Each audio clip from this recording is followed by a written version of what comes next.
Kurt Lewin, the renowned psychologist and researcher, said it well. There's nothing so practical as a good theory. Well, how about 10 good theories? To improve your ability to lead, here are 10 of the best-known leadership theories in 5 minutes. First are what was originally called the great man theory.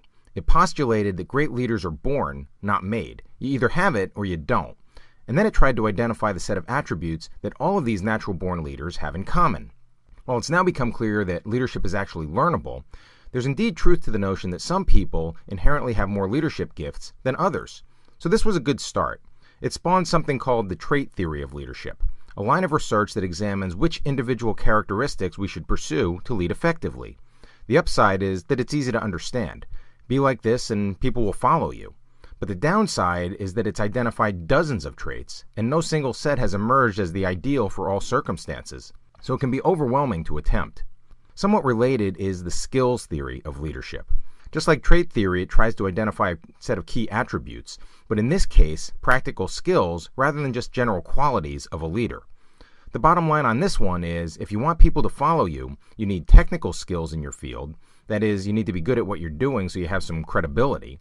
You need people skills like persuasion and diplomacy and affability. And you need conceptual skills, the ability to see the big picture and to think strategically. Next, there's the theory that leadership style is the key to success. Styles like be autocratic and demanding, or be democratic and participative, or be laissez-faire and leave people alone. Probably the best-known style-based theory is called the managerial grid. Adopt a leadership style that's both people-friendly and uncompromising on performance. It's a solid foundation, but there's a bit more to leadership effectiveness.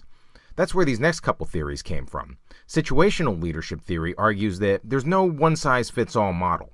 Certain traits and skills and styles fit better in one situation than another, so the leader must adapt. For example, coaching a high school boys team may imply a somewhat different approach than coaching high school girls.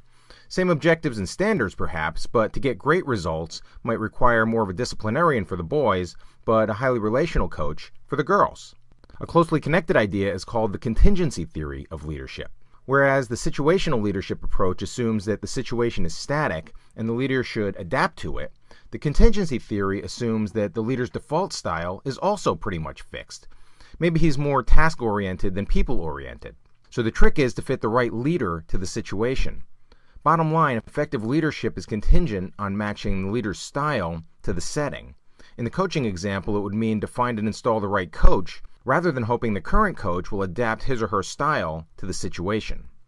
Transactional leadership and transformational leadership are two theories that we can consider together.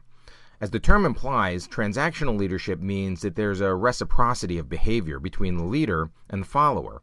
People will follow based on the incentives in place. So the leader's job is to find the right mix of rewards and punishments, and then closely monitor what's going on.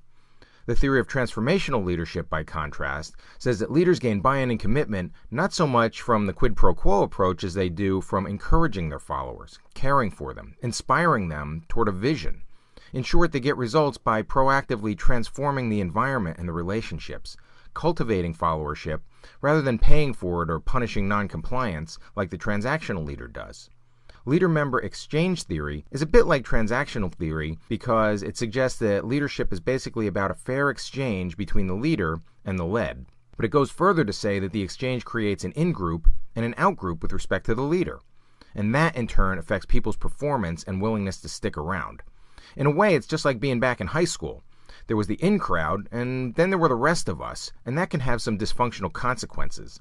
So the theory suggests that leaders may want to address their tendency to alienate people. And then there's servant leadership theory, which is kind of a blend between transformational and transactional leadership. Boiled down to its essentials, it says that if a leader makes a priority of identifying and meeting followers' needs, serving rather than being served, that leader creates an environment of trust and cooperation and reciprocal service, and ultimately higher performance. It's been popularized in recent decades by many researchers. People follow out of love and gratitude rather than out of compulsion or fear. Alright, that's 10 of the major theories in leadership, and there are important truths in each. The better you know them, the better you're likely to lead.